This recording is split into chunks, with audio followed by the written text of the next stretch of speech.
I always say I think that we're always a little bit behind the curve, to tell you the truth. I mean, I just again, we haven't been able to label, kind of what this new environment is as far as media is concerned. And we used to, it's media, it's cinema, it's television, it's the internet. But it is. I think it's changing it's morphing into something new.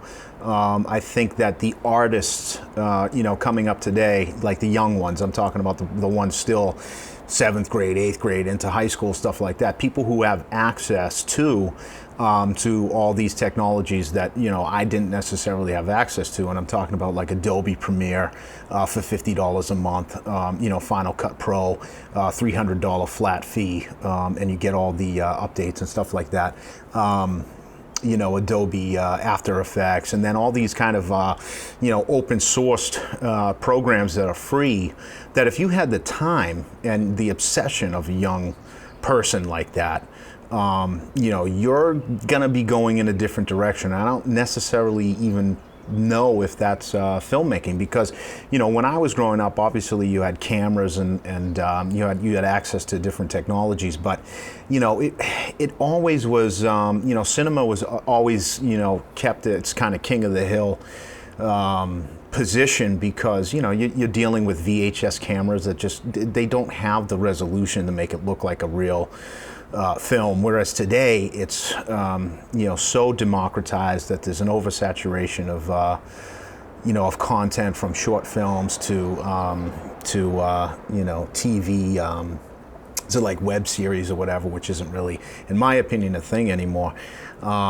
It's lost its kind of, unfortunately, it's lost its magic. Now we kind of willed it into existence, where it's like, man, I really wish my imagination could be represented the way that I see it on film. And now that we have it, it's almost devaluing what cinema is. And that's not a film argument or digital argument. I think that's just like, if you don't have access to something,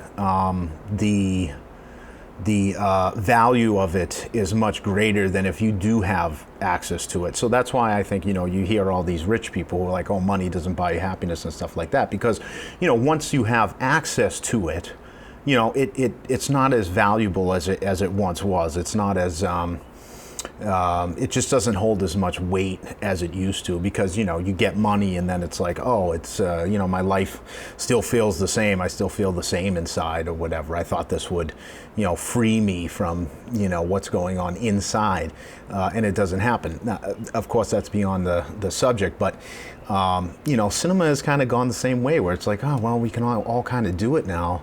And you can get good at it, and you can tell good stories, and that's great. And people who might not may not have been able to tell those stories, in the past, can tell them now.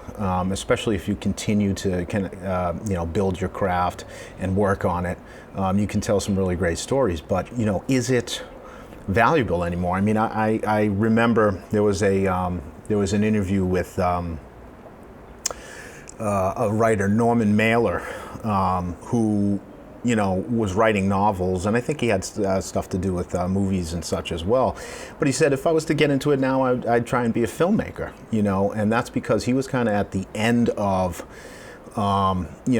the artist as hero, as far as a writer is concerned, with the Jack Kerouacs and the Baldwins and the and Hunter S. Thompson and Hemingway and all those kinds of things. So if you're seeing those people being praised, I mean, that's where you want to go as an artist. You want to get the biggest audience that you can. And so, but it was interesting to hear him say that he would no longer have really gone into writing as much as filmmaking, because of course you have a broader audience to to get in touch with. And on one hand, I think that comment is kind of like egotistical, whereas I think young people are trying to take these mediums and change the world in their from their worldview, like kind of mold it into what they think is good. And I think that's good, and I think that's but I think it's an ambition of a young person. I think, once you reach maturity at any level, trying to change the world, kind of takes a back burner for sure. It's more about craftsmanship. It's more about observation. It's more about trying to connect to an audience on a subconscious, kind of an intellectual level, but not. It's an intellectual level, but it isn't kind of. I think that you're kind of making films. Or as an artist, you're making art to convey, ideas to a certain demographic of people. You're not necessarily, trying to speak to everybody. I think, when you get further into maturity, I think. But I think that we are at the edge right now of the same thing.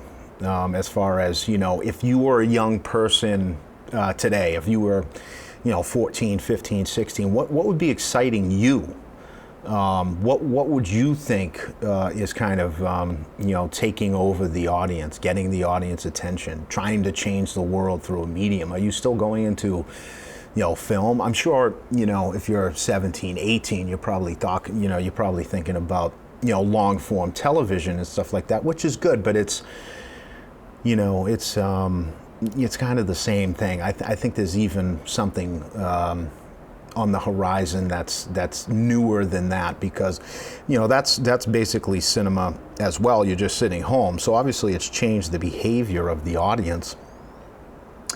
But it's not, in my opinion, it's not significantly different from, let's say, the radio and the novel to the motion picture.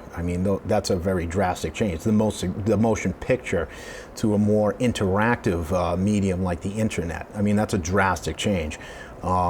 Cinema to long form television. It's like, okay, fine, you can tell longer stories, but even in I think it was the 90s or whatever, even David Lynch's Twin Peaks, that already was exploring what's so popular today. So. It wasn't looked at as the way it's looked at today with so much reverence. But that is it. But yeah. So that's what I think on that.